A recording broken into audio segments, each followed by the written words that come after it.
Hey girlies. Je retrouve pas le commentaire, mais je pense que la question pourrait intéresser beaucoup d'entre vous. C'était une nana qui me demandait un peu comment est-ce que je décrirais la phase nouveau-né de manière générale. Alors je vais essayer de pas enfoncer de porte ouverte et de vous dire des trucs que vous savez déjà sur le fait que tu dors pas et que t'es fatiguée. J'ai envie de décrire la phase nouveau-né comme étant une grande période d'essai. Je trouve qu'on dit pas suffisamment aux parents ce à quoi ils vont faire face de manière concrète. Et quand je dis ce à quoi ils vont faire face, c'est parce que c'est vraiment pour moi un dénominateur commun à tout jeune parent. Il y a un facteur inconnu qui est le tempérament et la personnalité de ton bébé, que tu peux pas esquiver. Il y a aucun parent qui peut prédéterminer et savoir comment sera son bébé par avance. Et donc on vit tous ce truc-là. C'est d'ailleurs pour ça, je pense, qu'il n'y a pas de manuel du parent parfait avec son nouveau-né. C'est vraiment ce truc de te dire que pendant plusieurs semaines, plusieurs mois, voilà, une période plus ou moins longue, tu vas essayer 1 milliard de trucs jusqu'à t'en épuiser. Je suis désolée de vous le dire comme ça, mais c'est super vrai. En fait, c'est une phase où t'as un nouvel individu qui rentre dans ton foyer, un petit individu qui en général lui te connaît et te sent très bien parce qu'il a passé 9 mois dans ton bide, mais toi tu le connais pas du tout. Et il faut vraiment faire un travail d'adaptation pour connaître ses attentes, ses besoins, ses envies, ses préférences.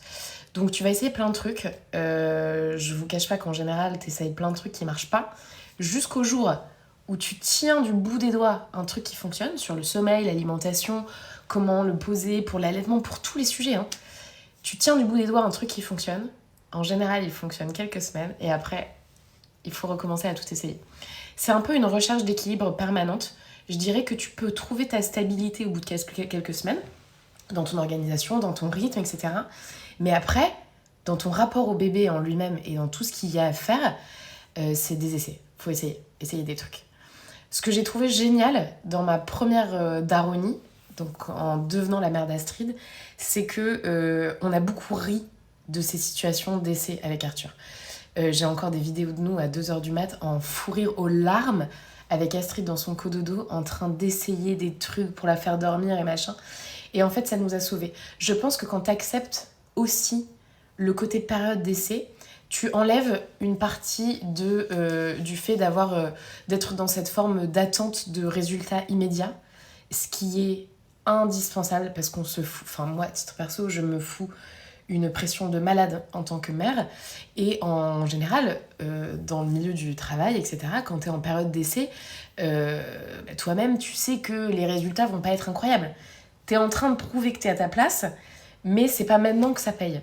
Et ben moi, ça m'a vachement enlevé de poids de me dire, mais non, mais attends, on est encore en train d'apprendre à se connaître, on est encore en train d'essayer, et c'est normal que ce soit pas immédiatement parfait comme je l'avais imaginé. Ça prend du temps, ça demande de la patience, mais ça fonctionne. Ça fonctionne. Il y a personne sur cette terre qui n'a jamais compris comment fonctionnait son bébé. Je parle des gens qui ont envie de le faire, hein, parce que il y a malheureusement des gens qui ont des schémas préconçus d'un ce qu'est un bébé et qui élèvent des enfants comme des yinches, ce qui est assez problématique.